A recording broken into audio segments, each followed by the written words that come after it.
Hello guys, welcome to my new blog. Good morning guys, আমি এলাম আসাম শিলচর থেকে তোমরার ভাই অনুপ।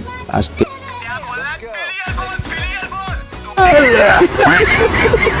তো গাইজ সকাল সকাল স্নান করিয়া তেল উল দিয়া দোকানের লাগিয়া রওনা দিলে আর গাইজ আপনারা আমার লগে থাকবা।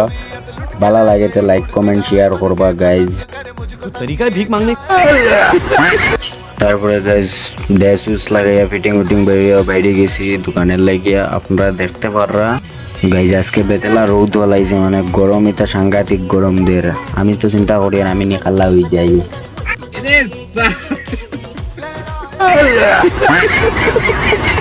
ফাইনালি গাইজ খুব কষ্ট করিয়া আই গেছি মামার দোকানও চা খাওয়াত। আপনারা দেখতে পাররা মামার দোকানও চা খাওয়াত আই গেছি।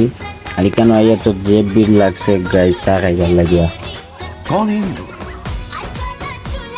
कहाँ से आते हैं যেতই গরম দুঃখ গাইজ, আমরা বাঙালি মানুষের চা খাওয়া কোনোদিনও বাদ দিত না, এটা মনে রাখিও। তো আমি আইয়া গাইজ দোকান আদা উদি খুললাম, খুলিয়া দেখলাম রাস্তার তো গাড়ি উড়ি যার, কিন্তু পরিস্থিতি খুব খারাপ রাস্তার। তারপরে গাইজ গরমে হয়ে গেছে জিনা আরাম, দেখতে পাররা আপনারা।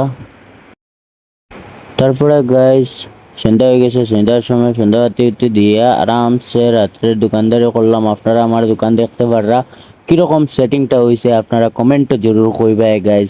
আপনারা একটা লাইক কমেন্ট শেয়ারে আমি আরও ভিডিও বানাইতে আমার আরও উৎসাহ হইব গাইজ। আপনারা লাইক কমেন্ট শেয়ার করবা যাতে আমি আরও আগে দিকে আরও ভিডিও বানাইতে পারি। তোমরা এটা করোনাতে আমি কিরকম ভিডিও বানাইমু গাইজ।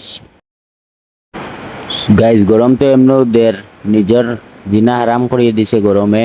তারপরে গাইজ আমি আমার সব মালুর বস্তার ভিতরে প্যাকিং করিয়া আরামসে সুন্দর করিয়া সেটিং করিয়া আমি আমার গোডাউনের মধ্যে লইয়া যাই আর গিয়ে গাইজ। গোডাউন বাঁকা দূরে আছে, অপোজিট সাইডে আছে গোডাউন। তো ফাইনালি গাইজ আমি আমার দোকান পুরি তরফ বন্ধ করে লইছি। আজকের ভিডিও গাইজ এখানে সমাপ্ত। যদি আমার ভিডিও আপনারা খুব ভালো লাগিয়া থাকে তাহলে কমেন্টে জরুর জানাইবে। আপনারা একটা কমেন্ট করলে গাইজ আমরা আরো বেশি করে ভিডিও বানাই।